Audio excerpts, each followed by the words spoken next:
নমস্কার বন্ধুরা, আমি সহেলি অলৌকিক জোনের আসরে তোমাদের আরও একবার স্বাগত জানাচ্ছি। বন্ধুরা, আশা করছি তোমরা ভালো আছো। আজ আমাদের অলৌকিক জোনে পেয়েছি আমরা একদম নতুন ধরনের একটা ঘটনা, পুরনো কলকাতার ভাড়া বাড়ির ঘটনা। আশা করছি তোমাদের ভালো লাগবে। সরাসরি চলে যাচ্ছি ঘটনায়। আজ ঘটনা পাঠিয়েছেন অপূর্ব সামন্ত। ঘটনা ভূমিকায় না গিয়ে সরাসরি চলে যাচ্ছি। লিখছেন আমার দাদা, জয় দাদা খুব সাহসী মানুষ ছিলেন। ভূত প্রেত অলৌকিক এসব তিনি কখনো বিশ্বাস করতেন না। যুক্তি ছাড়া কোনো কিছুই মানতেন না। সব কিছুর বাস্তব ব্যাখ্যা আছে, এটাই ছিল তার বিশ্বাস। আর্থিক অবস্থা বিশেষ ভালো ছিল না। কলকাতায় একটি মেসে থেকে চাকরি করতেন। মাঝে মধ্যে বাড়ি ভাড়া নেওয়ার চেষ্টা করলেও সাধ্যের মধ্যে তেমন কিছু পাওয়া যেত না। তবে পরের দিকে সমস্যা বাড়ল। তার মা যখন চিকিৎসার জন্য কলকাতায় আসতেন, তখন তো তাকে মেসে রাখা সম্ভব ছিল না। তাই দাদা খুব কম ভাড়ার একটা ছোটোখাটো বাড়ির খোঁজ করছিলেন। মায়ের চিকিৎসা হতো নীলরতনেই। তিনি হাসপাতালে কাছাকাছি কোথাও একটা বাড়ি পেলে খুব সুবিধা হতো, এরকমই ভাবতেন। বারবার দূর থেকে মাকে নিয়ে আসা নিয়ে যাওয়া সম্ভব হতো না। সেই কারণে তিনি হাসপাতালের আশেপাশে সস্তার একটা বাড়ি ভাড়া খুঁজছিলেন। হাসপাতালের আশপাশে অনেক খোঁজাখুঁজি করেও তেমন কোনো ঘর তিনি পেলেন না। আরও কিছুটা খোঁজাখুঁজির পর শ্যামবাজারের কাছে একটা ভাড়া ঘরের সন্ধান পান। বাড়ি বলতে অবশ্য একখানা ঘুপচি ঘর, তক্তপোষার একটা টেবিল পাতলেই ঘর ভরে যায়। কিন্তু দাদার তো শৌখিন বাড়ির দরকার ছিল না।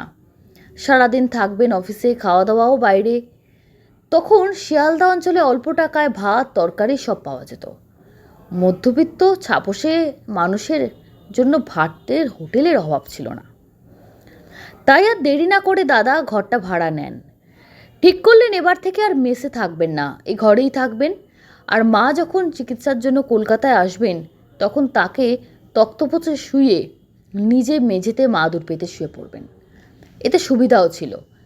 নীলরতন হাসপাতালে অনেক সময় ভোরবেলা গিয়ে লাইনে দাঁড়াতে হতো। ডাক্তার দেখানোর পর নানা রকম রক্ত পরীক্ষা এটা ওটা থাকতো। তাই মাকে একদিন দুদিন নিজের কাছে রাখলে খুব সুবিধা হতো। 2-3 দিন কলকাতায় রাখার একটা ব্যবস্থাও হয়ে গেল। অবশ্য রান্না বান্নার কোনো ব্যবস্থা ছিল না, সব খাবারই বাইরে থেকে আনতে হবে। ঘরটা ছিল একতলায়। পুরো বাড়িতে ভাড়া দেওয়ার জন্য একমাত্র ঘর। ওপরতলায় বাড়িওয়ালা আর অন্য ভাড়াটেরা থাকতো। ঘরটা একটু স্যাঁতস্যাঁতে, আলো বাতাসও তেমন ঢুকতো না। শুনলেন বর্ষাকালে নাকি দেওয়াল দিয়ে জল চুইয়ে পড়ে। তবে এখন তো বর্ষাকাল না, তাই সেসব নিয়ে চিন্তা না করাই ভালো। বিদ্যা পারুলি নাকি সূচিবাই, একে অপরের সঙ্গে বিশেষ মেলামেশাও ছিল না। আর একটা ব্যাপার ছিল, একতলা থেকে উপরতলা ওঠায় সিঁড়ির মুখে লোহার কোলাপসেবল গেট লাগানো ছিল। সব সময় বন্ধ থাকতো। নিচে থাকা মানুষ ইচ্ছা করলেই ওপরে উঠতে পারবে না। এই ঘরটা ভাড়া এত কম পয়সায় পেয়েছিলেন, আর একটা কারণ ছিল। বাড়িতে থাকাকালীন তখন দাদা বাড়িতে থাকতেন, কেউ এলে নিচতলার গেটটা তাকেই খুলে দিতে হতো। আর রাতে শোবার সময় দরজার তালা চাবি সমস্ত কিছু তাকেই লাগাতে হবে। আবার সকালে উঠে খুলে দেওয়া। একটা বাড়তি ঝামেলার জন্য ভাড়াটা একটু কমই ছিল। বাড়িতে ওঠার কিছুদিন পরেই দাদা মাকে আমাদের মাসিমাকে কলকাতায় নিয়ে আসেন। কদিন ধরেই দাদা হাসপাতালে দৌড়াদৌড়ি করলেন। ডাক্তার দেখানো, পরীক্ষা নিরীক্ষা করা সব শেষ হলে আবার মাসিমাকে গ্রামের বাড়িতে পৌঁছে দিলেন। যে কদিন মাসিমা ছিলেন মাঝে মধ্যেই বলতেন, হ্যাঁ রে, এই বন্ধ ঘরে থাকলে তো অসুখ করবে, স্যাঁতস্যাঁতে ড্যাম্প ধরা ঘর, বুকে তো সর্দি বসবে।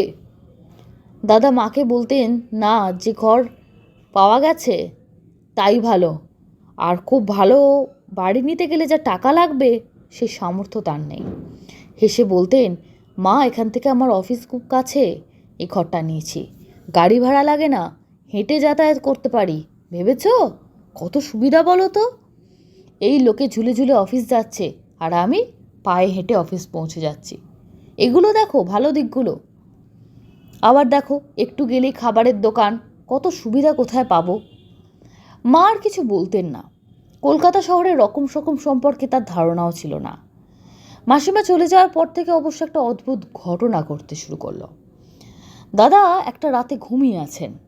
গরমের সময় দরজাটা প্রায় খোলাই বলা যায়। বাইরে যে প্রধান গেট সেটাতে তালা দেওয়া আছে, আর সিঁড়ি দিয়ে ওপরতলায় ওঠার সময় কোলাপসিবল গেটেও বাড়িওয়ালার পক্ষ থেকে তালা দেওয়া আছে, ফলে বাইরে থেকে কেউ ঢুকতে পারবে এমন সম্ভাবনা নেই। একতলা সেই সিঁড়ির তলার ঘুপছি ঘরেই তিনি একা শুয়েছিলেন। জানালা বলতে একটাই, তাতেও জাল লাগানো। বিড়াল তো দূরের কথা, একটা পাখিও ঢুকতে পারবে না, তবে হাওয়াও বিশেষ আসতো না, তাই দরজা খুলেই শুতে হতো। সেই রাতে হঠাৎ তার ঘুম ভেঙে গেল। চোখ খুলে তিনি একটু অবাক হয়ে গেলেন। ঘর থেকে বেরোলেন, 2-3 ধাপ সিঁড়ি নেমেই প্রধান দরজা। সেই সিঁড়ির ওপর একটা লালচে আলোর বিন্দু জ্বলছে, যেন কারুর কপালের গোলার টিপ। আলোটা স্থির, তবে মাঝে মাঝে উজ্জ্বল হয়ে উঠছিল, আবার ম্লান হয়ে যাচ্ছে। দাদা অবাক হয়ে উঠে বসলেন। কিছুক্ষণ তাকিয়ে থেকে বাইরে বেরিয়ে এলেন। ঘর থেকে বেরোতে আর আলোটা দেখতে পাননি। ভাবলেন কোনো পোকাটোকা হবে, কিন্তু জোনাকি না। কিন্তু জোনাকি দপদপ করে, এটা একদম স্থির, মাঝে মাঝে একটু উজ্জ্বল, একটু ম্লান। তিনি সোজা দরজার দিকে গেলেন, সিঁড়ির দরজার দিকে। তারপর প্রধান দরজার কাছেও ভালো করে দেখলেন যদি কেউ চুপি চুপি ঢুকে থাকে। না, কেউ কোথাও নেই। তবে একটা জিনিস তিনি স্পষ্ট টের পেলেন, চারপাশে একটা উগ্র সিগারেটের গন্ধ ভেসে বেড়াচ্ছে। দাদা মনে মনে ভাবলেন এটা নিশ্চিত একটু আগেই এখানে বসে কেউ সিগারেট খাচ্ছিল। এখনও যেন পোড়া তামাকের ধোঁয়ার গন্ধ চারিদিকে পাক খাচ্ছে। কিন্তু প্রধান দরজায় তো তালা দেওয়া, তাহলে একটাই সম্ভাবনা, কেউ বোধহয় ওপরতলা থেকে নেমে কোলাপসিবল গেটের কাছে বসে সিগারেট খাচ্ছিল। ঠিক তখনই হঠাৎ তার একটা কথা মনে এলো। তিনি যে লালচে আলোর বিন্দুটা দেখছিলেন, ও তো সিগারেটের আগুনও হতে পারে। কেউ টান দিচ্ছিল বলে আলোটা মাঝে মাঝে উজ্জ্বল হচ্ছিল, আবার ম্লান হয়ে যাচ্ছিল ছেড়ে দিলে। সিগারেটের আগুন তো এমনই হয়। ব্যাপারটা ভেবে তার বেশ যুক্তিসঙ্গত মনে হলো। পর মুহূর্তে মাথায় একটা প্রশ্ন এলো, লোকটা তাহলে ওপরে উঠলো কি করে? কোলাপসিবল গেট তো তালা বন্ধ। তিনি নিজে ঘর থেকে বেরিয়ে এসেছেন, কিন্তু গেট খোলা বন্ধ শব্দ তো কিছু পাওয়া যায়নি। তাছাড়া এই বাড়ির লোকেরা খুব নিয়ম কানুন মেনে চলতো। বাড়িওয়ালারা ছিলেন ভীষণ ছুচিবাই, কারণে অকারণে নিচে নামতেনই না। সিগারেট খাওয়ার দরকার হলে ছাতেই খেতে পারে। তাছাড়া সৌম্যদার ঘরের দরজা যে খোলা ছিল সেটাও তো তাদের চোখে পড়ার কথা। তবুও কেউ এলো না, গেল না, শব্দ হলো না। অদ্ভুত ব্যাপার। তবে সারাদিনের ভীষণ পরিশ্রমে শরীরটা এত ক্লান্ত ছিল, আর মাথা ঘামালেন না। যাই হোক, মনে মনে বললেন কাল দেখা যাবে। এই ভেবে আবার বিছানায় গিয়ে শুয়ে পড়লেন। কিছুক্ষণ এপাশ ওপাশ করার পর ক্লান্ত শরীরটাকে ঘুমের মধ্যে টেনে নিয়ে গেলেন। একদিন মায়ের জন্য ছুটি নিতে হয়েছিল, আরেকদিন আবার তাড়াতাড়ি অফিস থেকে বেরোতে হয়েছিল, ফলে কাজের চাপ হঠাৎ অনেক বেড়ে গেছে। সকালবেলা উঠে কোনো মতে ঘরের কাজ সেরে দাদা ছুটলেন তার প্রেসে। সারাদিন ভীষণ খাটাখাটুনি গেল, ফিরতে অনেক রাত হয়ে যাচ্ছে। বাইরে থেকে খাওয়া দাওয়া সেরে তবে তিনি ঘরে ফিরছেন। ঘরে ঢোকার সময় আগের রাতের ঘটনাটা তার মনে ছিল না। এত কাজের চাপে মাথাটা যেন ঝিমঝিম করছে। জামা কাপড় বদলে শুয়ে পড়তেই কখন যে ঘুমিয়েছেন টেরও পাননি। মাঝরাতে হঠাৎ একটা খুকখুকে কাশির শব্দে তার ঘুম ভেঙে গেল। কেউ যেন ঠিক কাছেই কাশল। দাদা চুপ করে কান পেতে রইলেন। কাশি তো অস্বাভাবিক কিছু নয়, হয়তো ওপরতলার কারুর কাশি। কিন্তু পর মুহূর্তে তার মনে হলো না, শব্দটা যেন অনেক কাছ থেকে আসছে। তিনি চোখ মিলিয়ে দরজার দিকে তাকালেন। গরমের জন্য দরজাটা খোলাই ছিল। তাকিয়েই ভেতরটা কেমন করে উঠল। সেই সিঁড়ির ধাপের কাছে আবার একটা লালচে আগুন জ্বলছে। এবার আর ভুল হওয়ার উপায় নেই, সিগারেটের আগুন। কেউ একজন বসে বসে টান দিচ্ছে। টান দিতে আগুনটা উজ্জ্বল হয়ে উঠছে, আবার ম্লান হচ্ছে। কিন্তু আশ্চর্যের কথা, আগুনটা দেখা গেলেও মানুষটাকে দেখা যাচ্ছে না। দিনের বেলাতেই জায়গাটা অন্ধকার, আর রাত্রিবেলা তো ঘুটঘুটে। সিগারেটের আলোয় অন্তত একটা অস্পষ্ট অবয়ব দেখা যাওয়ার কথা, কিন্তু সেখানে যেন কেউ নেই। দাদা বিছানা থেকে উঠে বললেন, কে কে ওখানে? কথা শেষ হওয়ার সঙ্গে সঙ্গে আগুনটা নিভে গেল। এক নিমেষে চারদিক অন্ধকার। তিনি তাড়াতাড়ি উঠে বাইরে বেরিয়ে এলেন। ভুল হওয়ার কথা না। সোজা গিয়ে কোলাপসিবল গেটের কাছে দাঁড়ালেন। গেট যেমন তালা বন্ধ তেমনই আছে, কোথাও কেউ নেই। তবে বাতাসে একটা স্পষ্ট তীব্র সিগারেটের গন্ধ ভেসে বেড়াচ্ছে। আর সবচেয়ে বড় কথা, তিনি তো সেই খুকখুকে কাশির শব্দে উঠেছিলেন। কিন্তু কাশল কে? নিঃসন্দেহে মানুষের কাশি ছিল। আশেপাশে আর কোনো মানুষ নেই, কুকুর বেড়ালি নেই, তবু তিনি পরিষ্কার শুনেছেন। দাদা ভীষণ অবাক হয়ে গেলেন। তার যুক্তিবাদী মন কিছুতেই মানতে চাইল না যে এটা কোনো অলৌকিক ঘটনা হতে পারে। নিশ্চয়ই এর কোনো বাস্তব কারণ আছে। সেই কারণটা তিনি বুঝে উঠতে পারছেন না। শেষ পর্যন্ত ঘরে ফিরে এলেন বটে, কিন্তু আর ঘুম হলো না। এপাশ ওপাশ করতে করতে রাত কেটে গেল। কাকেই বা জিজ্ঞেস করবেন? ওপরতলার বাড়িওয়ালা প্রয়োজন ছাড়া প্রায় কথা বলেই না। চারপাশটা অবশ্য নিরিবিলি ছিল না, ঘিঞ্জি এলাকা। লোকজনের অভাব নেই, তবে সবাই নিজের মতো থাকতো। তারা ওপরের ঘরের দুটো পাশেই দুটো দোকান ছিল, কিন্তু সেগুলো তো রাত 10টার মধ্যে বন্ধ হয়ে যায়। আর এই ঘটনাগুলো ঘটছে মাঝরাতে, অর্থাৎ 12:30 1টার পর। কাজের দোকানদারের কিছু জানার কথা না। আর দু একটা বাড়ি ছিল আশেপাশে, কিন্তু তাদের কারোর সঙ্গেও দাদার আলাপ ছিল না। তিনি তো পুরনো দিনের মানুষ নন যে পাড়ায় গিয়ে সকলের সঙ্গে ভাব করবেন। কাকে জিজ্ঞেস করবেন, কী বা বলবেন? মাঝরাতে তারা সিঁড়ির তলার ঘরে কে যেন এসে সিগারেট খায়। সেদিন রাত্রে আবার শুতে গেলেন, কিন্তু আর ঘুম আসছে না। বারবার চোখ চলে যাচ্ছে সিঁড়ির দিকটায়। তবে সেদিন আর কোনো কিছু হলো না, কাশির শব্দ শোনা গেল না। পরের দিন প্রেস থেকে ফিরতে ফিরতে রাত হয়ে গেছে। বাইরের প্রধান দরজায় একটা চাবি দাদার কাছে থাকতো। তিনি নিজেই তালা খুলে ভেতরে ঢুকলেন, তারপর দরজার তালা লাগিয়ে দিলেন। এত রাতে তো আর কারোর আসার কথা না। দরজা বন্ধ করার দায়িত্ব তারই ছিল। এবার নিজের ঘরে তালা খুলে ভেতরে ঢুকলেন। এমন সময় হঠাৎ তার সারা শরীরটা শিউরে উঠল। স্পষ্ট শুনতে পেলেন ঘরের ভেতর থেকে কেউ যেন খুসখুস করে কাশছে। মানুষের কাছে একেবারে পরিষ্কার। তিনি আর এক মুহূর্ত দেরি করলেন না। তাড়াতাড়ি তালা খুলে এক ধাক্কায় দরজাটা ঠেলে দিলেন। দড়াম করে দরজাটা খুলে গেল। ঘরের মধ্যে কেউ নেই, কিন্তু দরজাটা খোলার সেই মুহূর্তে তার যেন মনে হলো এক টুকরো লালচে আগুন হঠাৎ নিভে গেল। আর সঙ্গে সঙ্গে নাকে এসে লাগলো চেনা তীব্র সিগারেটের গন্ধ। দাদা পাথরের মতো দাঁড়িয়ে আছেন। যে মানুষটা কোনোদিন ভূত প্রেত অলৌকিক কিচ্ছু বিশ্বাস করে না, তার বুকের ভেতরটাও ঠান্ডা হয়ে গেছে। তিনি পড়েছেন দুশ্চিন্তায়। মায়ের চিকিৎসার জন্য ঘরটা রাখা, অথচ এখানে থাকা যেন দিন দিন অসম্ভব হয়ে উঠছে। তিনি মনে মনে ঠিক করেছেন যত তাড়াতাড়ি সম্ভব অন্য একটা ঘর খুঁজতে হবে। অবশ্য কলকাতা শহরে বললেই তো পাওয়া যায় না। তারপর টাকা পয়সার তো একটা ব্যাপার আছে। পরিচিত অপরিচিত সকলকে বলে রাখলেন কোথাও যদি একটা ছোট সস্তার ঘর পাওয়া যায়। এর মধ্যে একদিন প্রেস থেকে একটু তাড়াতাড়ি ফিরলেন। বাড়ির কাছে এসে দেখলেন রাস্তার ধারে লাল সিমেন্টের নিচু রোয়াকে কয়েকজন বয়স্ক ভদ্রলোক বসে গল্প করছেন। দাদা একটু ইতস্তত করলেন। দাদা এগিয়ে এসে একজন ভদ্রলোকের সামনে দাঁড়িয়ে বিনীতভাবে জিজ্ঞাসা করলেন, আপনাদের সঙ্গে একটু কথা বলা যাবে? তারা চোখ তুলে তাকালেন। তখন তারা বসে এখনকার ছেলেপুলেদের কি স্বভাব ভঙ্গিমা নিয়ে গল্প করছেন। একজন একটু কৌতূহল ভরে বললেন, কি বলুন? দাদা বললেন, আমি পাশের বাড়িটা একতলায় ভাড়া আছি। আসলে আমার মায়ের চিকিৎসার জন্য বাড়িটা দরকার, না হলে মেসেই থাকতাম। মা মাঝে মাঝেই কলকাতায় আসেন, মানে অসুস্থতার জন্য তাকে আনতে হয়। বাধ্য হয়ে ঘরটা নিয়েছি, কিন্তু একটা অদ্ভুত সমস্যায় পড়েছি। একজন বললেন, কি হয়েছে?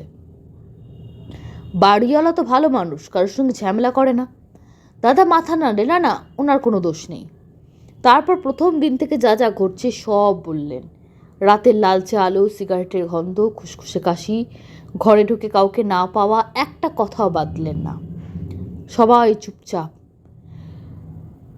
পুরো বলা শেষ হতেই দুজন ভদ্রলোক পরস্পরের মুখে তাকালো। অন্য দুজন অবাক হয়ে দাদার দিকে চাইল। একজন ধীরে ধীরে বললেন, দেখো বাবা, আমরা এসবের ব্যাখ্যা দিতে পারবো না। আমরা তো ওদের বাড়ি যাইও না। এখানে যে যার নিজের মতো থাকে, রোয়াকে বসে গল্প করি, চা ফা খাই, বাড়ি চলে যাই। তারপর আবার বললেন, তবে একটা কথা জানি, ওই নিচের ঘরটাতে ওদের দূর সম্পর্কের এক আত্মীয় থাকতো। লোকটা বিয়ে করেনি, বলতে পারো বাড়ির দেখাশোনা করতো দারোয়ানের মতো, আর ভীষণ সিগারেট খেত।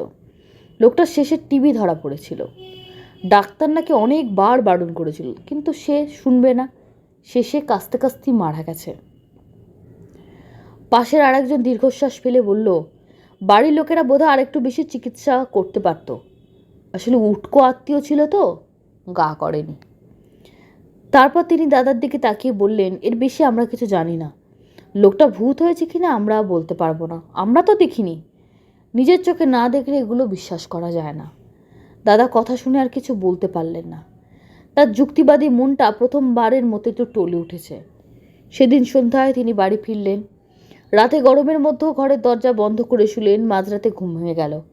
আবার সিগারেটের আগুন কিন্তু দেখা যায়নি। শুধু শুনতে পেলেন সিঁড়ির দিক থেকে কেউ এক টানা কাশছে, খুক খুক খুক খুক। এমন কাশি তিনি আগে কখনো শোনেননি। মনে হচ্ছে লোকটার বুক থেকে যেন সব ছিঁড়ে বেরিয়ে আসবে, এত কাশির প্রেসার। কাশি কিছুতেই থামছে না। পরদিন থেকেই দাদা নতুন বাড়ির খোঁজে মরিয়া হয়ে উঠলেন। অনেক চেষ্টা করেও আশেপাশে কিছু পেলেন না। শেষ পর্যন্ত একটু দূরে, শিয়ালদা থেকে 2 স্টেশন দূরে, শহরের বাইরে গ্রাম ঘেঁষা এলাকায় একটা বাড়ি ভাড়া নিতে বাধ্য হলেন। ভাড়া প্রায় একই, তবে সেখান থেকে হাসপাতালে আসতে গেলে রেলগাড়ি ধরতে হয়। ঝামেলা বাড়লো ঠিকই, কিন্তু ওই ঘরে আর থাকার সাহস হয়নি। দেশের বাড়ি তো কাছেই, একখানা ঘর, তবে খোলামেলা বারান্দা, রান্নাঘর আছে। বহু বছর পর এই ঘটনাটা বলতে গিয়ে দাদা একটা কথাই বলেছিলেন, দেখ, ওই ঘটনার সমাধান আমি আজও পাইনি। কেউ আমাকে বলেনি যে ওটা ভূত, বা আমি কাউকে বলিনি যে আমি ভূত দেখি। শুধু যা দেখেছি, যা অনুভব করেছি সেটাই বললাম। যুক্তিসঙ্গত ব্যাখ্যা দিতে যদি কেউ পারে তো ভালো, কিন্তু আমি আজও ব্যাখ্যা খুঁজে পাইনি। দাদার কথা শুনে আমি আর কিছু বলিনি, কারণ আমি জানি তিনি কখনো বাড়িয়ে কথা বলার মানুষই নন। যা বলেছেন তার নিজের অভিজ্ঞতা, আর সেই অভিজ্ঞতার যুক্তিসঙ্গত ব্যাখ্যা আজও আমাদের জানা নেই। অদ্ভুত একটা ঘটনা পড়লাম, পুরনো কলকাতার একটা ঘটনা। যে ভদ্রলোকের জীবনের ঘটনা, তিনি বর্তমানে বেশ তার বয়স হয়েছে এবং ঈশ্বরের আশীর্বাদে আজকে কলকাতায় তার নিজের ফ্ল্যাট আছে, তার ছেলেমেয়েরা প্রতিষ্ঠিত। এই কথা আমি ওনাকে জিজ্ঞেস করেছিলাম, উনি রিপ্লাই করেছিলেন। আপনাকে অসংখ্য ধন্যবাদ। আর একটা কথা না বলে পারছি না, প্রত্যেক শ্রোতাবন্ধুকে সম্মান জানিয়েই বলছি, যারা যারা ঘটনা পাঠান প্রত্যেকে আমাদের কাছে ভীষণ দামি। আপনাদের জন্যই অলৌকিক জোন প্রতি মুহূর্তে এগিয়ে চলেছে। কিন্তু এত সুন্দর ওনার হাতের লেখা, অপূর্ব হাতের লেখা। কেন বলছি, উনি হাতে লিখেছেন, পেপারে লিখে স্ক্রিনশট নিয়ে আর কি মেল করেছেন। সাধারণত মেল যারা করেন তারা তো এমনি টাইপ করেন, কিন্তু অনেক দিন বাদে এত সুন্দর হাতের লেখা, আর কি সুন্দর ভাষা শৈলী। প্রশংসা না করে থাকতে পারলাম না। আপনাকে অসংখ্য ধন্যবাদ। প্রথমবার আপনি ঘটনা পাঠিয়েছেন, আমি আশা করব আপনি আবারও ভবিষ্যতে আমাদের ঘটনা পাঠাবেন। সরাসরি চলে যাচ্ছি কমেন্ট বক্স সেকশানে। তবে আগে তো আমি বলেও ছিলাম, এখন আমি আবার বলছি, আদি সপ্তগ্রাম স্টেশনের যে ঘটনাটা, ওটাতে আমি বর্ধমান বলে ফেলেছিলাম। সেটা আমার ভুল। যিনি লিখেছেন তার কাছ থেকে আমার ক্ল্যারিফিকেশানটা নেওয়া হয়নি। প্রথমত নিজেরটা বলি, আমার আদি সপ্তগ্রাম স্টেশন সম্পর্কে কোনো ধারণা নেই। মানে আমি সেই স্টেশনের সম্পর্কে জানি না বা নাম শুনিনি। এবার যেহেতু উনি বলেছিলেন ওনার স্বামী বর্ধমানের ওই সাইডে ওনার এরিয়া ছিল, জোনাল অফিসার ছিলেন, এমআর ছিলেন, তো আমি ধরে নিয়েছিলাম এটা হয়তো বর্ধমান জেলারই মধ্যে কোনো একটি স্টেশন হবে। সেটা আমার ভুল সম্পূর্ণ। আর উনি সেদিন যে কিছু কাজের প্রবলেম হচ্ছিল ওনার যারা সাবঅর্ডিনেট যারা আছেন তাদের সঙ্গে, তার জন্য যে উনি হুগলি জেলার অন্তর্গত আদি সপ্তগ্রামে গেছিলেন সেটা আমি পরে জেনেছি। এবং সেদিনকে ঘটনা পাবলিশ হওয়ার পর উনি প্রথম আমাকে জানিয়েছেন যে সহেলি ওটা বর্ধমান হবে না, হুগলি হবে। তারপর আপনারা অনেকেই, প্রচুর মানুষ আছেন তারা আমাকে ভুল সংশোধন করে দিয়েছেন, আপনাদেরকে অসংখ্য ধন্যবাদ। আমার যে ভুল সংশোধনও আপনারা করে দিচ্ছেন এটাও খুব প্রয়োজন, আমি নিজেও জানতে পারলাম, আর আরও একবার আমি ক্ষমা চেয়ে নিচ্ছি। কমেন্ট করেছেন শ্যামল অধিকারী, খুব ভালো লাগলো তোমার গলায়, পুরো ঘটনাটা চোখের সামনে দেখতে পাচ্ছি। পঙ্কজ দাস লিখেছেন থ্যাংক ইউ দিদি, ভালো লাগলো। স্বপন রয় লিখেছেন হরিয়ম আনন্দম। বিজয় সরকার লিখেছে খুব ভালো লাগলো। স্নেহাশ্রী সালদার লিখেছেন আমার বাড়ি আদি সপ্তগ্রাম স্টেশনে 5-7 মিনিটের রাস্তা। আচ্ছা, ধন্যবাদ। মৌসুমী দে লিখেছেন ভয়ঙ্কর ঘটনা। উর্বশী বসাক লিখেছেন খুবই অদ্ভুত এবং ভয়ঙ্কর। হ্যাবিট স্পট লিখেছেন ভয়ঙ্কর ঘটনা, ঈশ্বর সহায় ছিলেন বলে বেঁচে গেছেন। একদম তাই, খুব রোমাঞ্চকর ঘটনা, যাদের সাথে ঘটছে তাদের মানসিক অবস্থা আমরা ঠাহর করতে সক্ষম নয়। বিশ্বজিৎ নন্দী লিখেছেন আদি Saptagram is in Hooghly district. হ্যাঁ, আমি আমার ভুল স্বীকার করে নিয়েছি। সুদীপ্তা চক্রবর্তী লিখেছেন ঘটি গরম কি চা বিক্রেতা? না, ঘটি গরম আমরা আমাদের স্কুল টাইমেও খেয়েছি। একটু ঝুড়ি ভাজার মতো দেখতে হয়, যারা বিক্রি করেন গলায় একটা কি বলবো, একটা কৌটোর মধ্যে সমস্ত কিছু জিনিস নেন, আর ওটা ছোটো লম্ফ জলে। এবার চোখের সামনে যদি না দেখে ওভাবে বোঝানোটা একটু সমস্যা, তবে স্ন্যাক্স, আমাদের দেশীয় একটা স্ন্যাক্স বলতে পারেন। ইন্দ্রাণী অফিসিয়াল লিখেছেন তুমি কেমন আছো? ভালো আছি, আশা করি তুমিও ভালো আছো। সোনালী সেনাপতি লিখেছেন 2.28 মিনিট পর থেকে কি প্রবলেম হলো? আমি বুঝতে পারছি না আপনি কি বলতে চাইছেন। যদি কিছু সমস্যা দেখেন আমাকে অবশ্যই একটু পরিষ্কারভাবে লিখুন, আমি তাহলে বুঝতে পারবো। বুস্ট 2541 লিখলেন আজ কমেন্ট পড়লে না, আগের দিন পড়া হয়নি কমেন্ট, এপিসোডটা বড় হয়ে গেছিল। তন্ময় বিশ্বাস লিখেছেন আদি সপ্তগ্রামে ওই লোকটার কাছে গেল না কেন? দেখুন, ওনাদের যা বাড়ির পরিস্থিতি, ওনার স্বামীকে নিয়ে উনি যেভাবে বললেন, বাড়িতে খাট থেকে নামিয়ে বাথরুমে নিয়ে যাচ্ছিল দুটো লোক মিলে ধরে, এবং এমন একটা পজিশান ছিল যে ওনাকে ক্যাথিটার লাগানো হয়েছিল, এরকম পজিশান। এবার সেই অবস্থায় মানুষটাকে সুস্থ করাই প্রায়োরিটি। একজন অচেনা একজন মানুষকে একটা অন্য জায়গায় গিয়ে কী করে এনারা খুঁজবেন বলুন না? আমরা হলেও কি পাবো এভাবে কাউকে খুঁজতে? চেনা জায়গা হলে তবুও খোঁজা যায়, একটা অচেনা জায়গা। ওনারা থাকেন বেলুড়ে, আদি সপ্তগ্রাম আর বেলুড় কোথায়? এই যে একজন লিখেছেন কুনাল কাঞ্জিলাল যে আদি সপ্তগ্রাম স্টেশন ব্যান্ডেলের নেক্সট স্টেশন টুয়ার্ডস বর্ধমান, এটা হুগলি ডিস্ট্রিক্টে পড়ে। তাহলে কোথায় বলুন ব্যান্ডেল আর কোথায় বেলুড়? AKS 5970 লিখেছেন যে এত যদি অবিশ্বাস তাহলে অঘটির কাছে যাওয়ার কি দরকার ছিল? ঢঙের কথা, যে কাজ করতে ইচ্ছে নেই, বিশ্বাস নেই, করার দরকার কি? না, এটা বলা ঠিক না, ঢং না। আসলে মানুষ না বিপদে পড়লে কি করবে ঠিক করতে পারে না, হাতড়ে বেড়ায়। আর এখানে দেখবেন কমেন্ট বক্সেও কিন্তু প্রচুর মানুষ আছেন, কমেন্ট করেন, যারা কিন্তু এগুলোকে বিশ্বাস করেন না, এবং তারা বলেন যে এগুলো তো সব বাজে কথা, ভুয়া কথা, ফালতু লেখেন তারা। ঈশ্বর না করুক, প্রবলেমে পড়লে তখনই তো মানুষ যায় তান্ত্রিকের কাছে। পঙ্কজ দাস, এবং দেখে নিয়ে আরও যদি কেউ কমেন্ট করে থাকেন, আমি চেষ্টা করছি। রুমা পাল লিখেছেন বেলুড় থেকেই শুনছি দিদি। আচ্ছা। মৌসুমী মুখার্জি ঘটনা ভালো লাগলো। শাশ্বতী ভট্টাচার্যি লিখেছে সত্যি অবিশ্বাস্য। একে লিখেছেন অসাধারণ এপিসোড। অসীম দাস লিখেছেন খুবই ভয়ঙ্কর। পিয়া পোদ্দার লিখেছেন আজকের ঘটনাটি একদম অন্যরকম, বিশ্বাসে ভয় আর অবিশ্বাস, তবুও সবাই সুস্থ থাকুক।